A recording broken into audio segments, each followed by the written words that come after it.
जय हिंद दोस्तों, स्वागत है आप सभी का एक बार फिर से हमारे यूट्यूब चैनल दी कॉपी पेन में। तो आज हम लोग बात करेंगे लॉर्ड वेलिंगटन के बारे में। ठीक, लॉर्ड वेलिंगटन के बारे में और फिर वही पुराना कॉन्सेप्ट कि जो इसमें से पॉइंट आपको लगे कि एग्ज़ाम में आ सकते हैं, बस उनको आपको ध्यान में रखने, बस पूरा नहीं पढ़ना है, नहीं तो बहुत बड़ा हो जाएगा। बस कुछ पॉइंट आपको दिमाग में रखने बस। अब बात करते हैं लॉर्ड वेलिंगटन की टाइम पीरियड की, तो 1931 से 1936। तो इसी के समय में लंदन में 7 सितंबर से 31 दिसंबर 7 सितंबर से 1 दिसंबर 1931 तक द्वितीय गोलमेज सम्मेलन का आयोजन हुआ था। तो आपको बता दें कि इससे पहले 1930 में लॉर्ड इरविन के समय में ठीक प्रथम गोलमेज सम्मेलन हुआ था, जिसमें कांग्रेस ने भाग नहीं लिया था। अब भाई इस सम्मेलन में क्या किया, कांग्रेस ने भाग लिया था।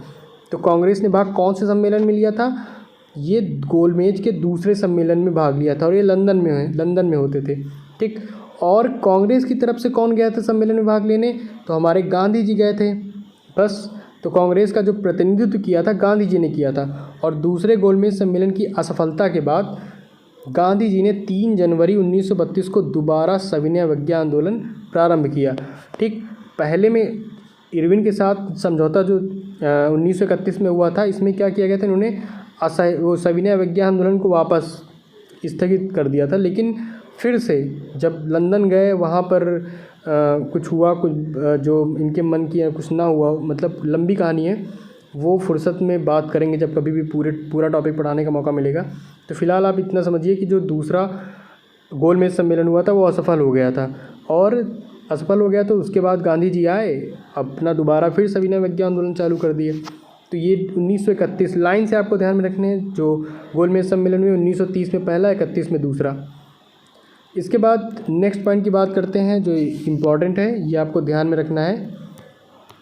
और 16 अगस्त 1932 को रैमजे मैकडोनाल्ड ने विवादास्पद सांप्रदायिक पंचाट की घोषणा की। तो सांप्रदायिक पंचाट की घोषणा किसने की, रैमजे मैकडोनाल्ड ने। ठीक, रैमजे मैकडोनाल्ड ठीक, रैमजे मैकडोनाल्ड ने 1932 में। अब इसके अनुसार क्या किया गया ये भी पता करते हैं। तो दलितों को हिंदुओं से अलग मानकर उन्हें अलग प्रतिनिधित्व देने को कहा गया, और दलित वर्गों के लिए अलग निर्वाचन मंडल का प्रावधान किया गया। इससे गांधी जी बहुत दुखी हुए।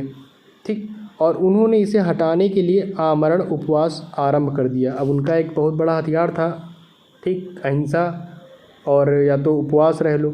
ठीक, अंत में एक समझौता, जिसे प्रायः पूना समझौता कहते हैं। पूना समझौता मतलब ये गांधी जी और अंबेडकर जी के मध्य हुआ था।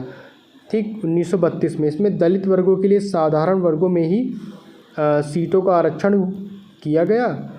और पूना समझौता की डेट अगर आपको याद रखनी तो वो 24 सितंबर 1932। ठीक, 24 सितंबर 1932 अम्बेडकर जी और गांधी जी के मध्य हुआ था। इसके बाद अगले पॉइंट की बात करते हैं, जो तीसरा गोलमेज सम्मेलन हुआ था। तो पहला 1930, दूसरा 31 में और तीसरा 32 में। तो 17 नवंबर से 24 दिसंबर 1932 ईस्वी में ना, मतलब इस डेट तक लंदन में तीसरा यानी तृतीय गोलमेज सम्मेलन का आयोजन हुआ, और कांग्रेस ने इसमें भाग नहीं लिया। अगर तीनों में से किसी में भाग लिया था तो वो दूसरे में लिया था, वो भी गांधी जी ने। इस समय बिहार में 1934 ईस्वी में भयंकर भूकंप आया। भारत सरकार अधिनियम 1935 पास किया गया, और लॉर्ड वेलिंगटन, तो जो भारत सरकार अधिनियम 1935 लॉर्ड वेलिंगटन के समय पास हुआ था। और लॉर्ड वेलिंगटन ने कांग्रेस के बम्बई अधिवेशन 1915 में हिस्सा लिया था।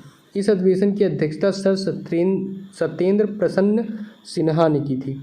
ठीक, तो ये बातें जो अभी आप लोगों ने पढ़ी है किसके टाइम में हुई थी, लॉर्ड वेलिंगटन। और इसमें गोलमेज सम्मेलन और पूना समझौता, इन सबको आपको अपने ध्यान में रखना है। विवादास्पद जो हुआ था सांप्रदायिक पंचाट ना, रैमजे मैकडोनाल्ड, तो इन सबको आपको ध्यान में रखना है। तो 2-3 बातें आपको ध्यान में रखना है बस, और बाकी इतनी बातें आपको ध्यान में रखनी है इस आज के टॉपिक से।